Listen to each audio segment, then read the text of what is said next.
All right. Bungie has done the unthinkable, the unfathomable. They have removed the power ceiling from all of your sunset weapons in Destiny 2, or at least they're going to be doing so very soon. And so in today's video, we're going to give you a breakdown of the most insane weapons that are about to be usable in Grandmasters, challenging endgame content, etc. But only if you are an OG to Destiny 2 and if you are the hoarding type. If you've just been absolutely hanging on to all these weapons for years with no hope of there ever being some viability of these weapons, then it has finally paid off for you. The hoarding actually worked in your favor, and I and many others are only a little salty, okay? After so many years, I finally deleted all my sunset weapons, and now I'm regretting it big time. Bungie has recently announced this in this week's TWID. If you haven't seen my video breakdown of that, make sure to go watch that. But basically what they're doing is they're allowing people to join others' fire teams, and when you join their fire team, the fire team person that has the highest level, that's what everyone's level will be raised to and the activities that you'll be able to play. Now in doing so, they felt like they needed to remove that base power level from all the different activities and stuff. So in order to do that, they felt like it was best to remove the power cap from the weapons, or the power ceiling from these sunset weapons as well. It all made a lot more sense when you read through the entire article. But simply put, all of your sunset weapons are now viable once again. You're going to be able to take the kindled orchid like this right here into the Grandmasters. You're going to be able to do this in the new raid when the witness raid comes out. And in fact, this is now the new best void hand cannon to use in challenging endgame content. There's some crazy rolls that this can get. We're going to break down all the weapons right here. So first up, obviously we got Kindled Orchid, Void 140 RPM.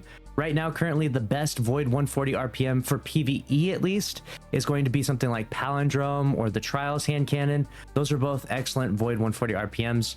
This thing is going to be insane PvE and PvP. It can also roll explosive payload and rampage in that column. So keep in mind, some of you out there might actually be hanging on to that explosive payload rampage roll. This is of course the double damage perk roll with kill clip and rampage, which is just insane. We don't see this on any other Void hand cannon in the game. This was sunset a long time ago.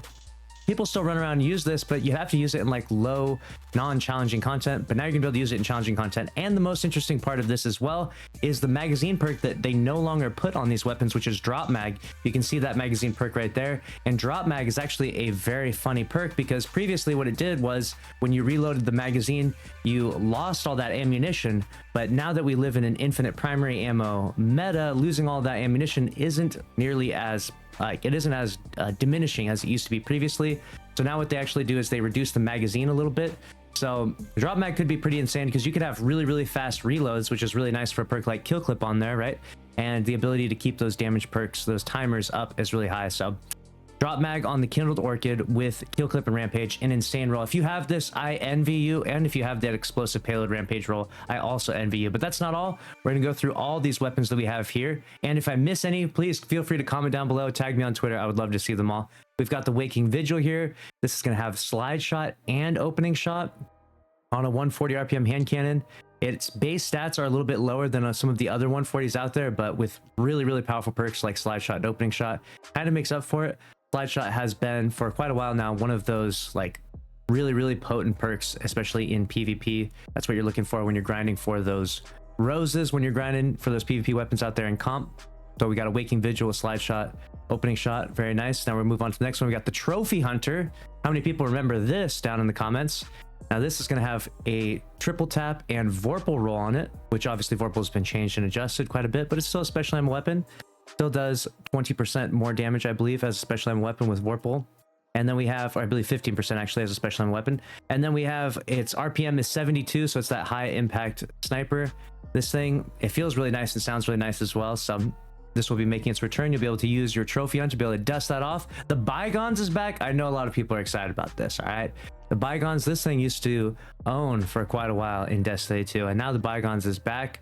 I don't know what roll you have of your Bygones, but this roll right here has that outlaw kill clip roll, one of the classic rolls. Got the arrowhead break on it, ricochet rounds there, range masterwork. This is nice. Bygones is back. You can dust us bad boy off. Then we got the Patron of Lost Causes. Now, this is a 200 RPM lightweight scout rifle, and we got explosive payload. We got rapid hit, and then again we have drop mag here as well, so this could make for really fast reloads. and this will potentially lower that magazine a little bit though. So I don't know if drop mag is necessarily going to be the best. We'll see how potent drop mag is on these weapons, how powerful. But if it does increase that base reload nicely, like I think it will, I think drop mag will probably be the most interesting one. It's also just extremely rare because like you just don't get them on these weapons anymore. And so pretty cool to see drop mag on the scout rifle as well, like it also was on the kindled orchid.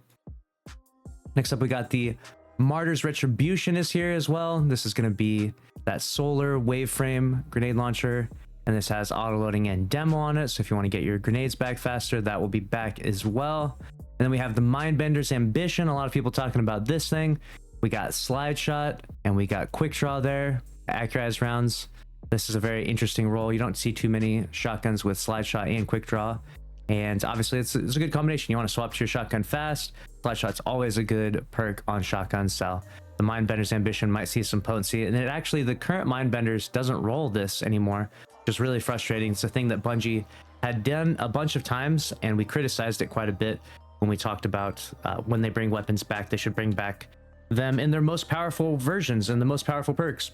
It feels very deflating when you grind for the new Mindbenders, and it's not nearly as good as the old Mindbenders because they simply just removed the good perks from the perk pools. And now it's going to feel even more lame, especially when you have this, some people out there just going to have this old dusty Mindbenders that's been sitting in their vault for, I don't even know how many, 4 years now or whatever, right? You're going to dust this bad boy off and be able to take it directly into Crucible, and this thing is going to be an absolute beast.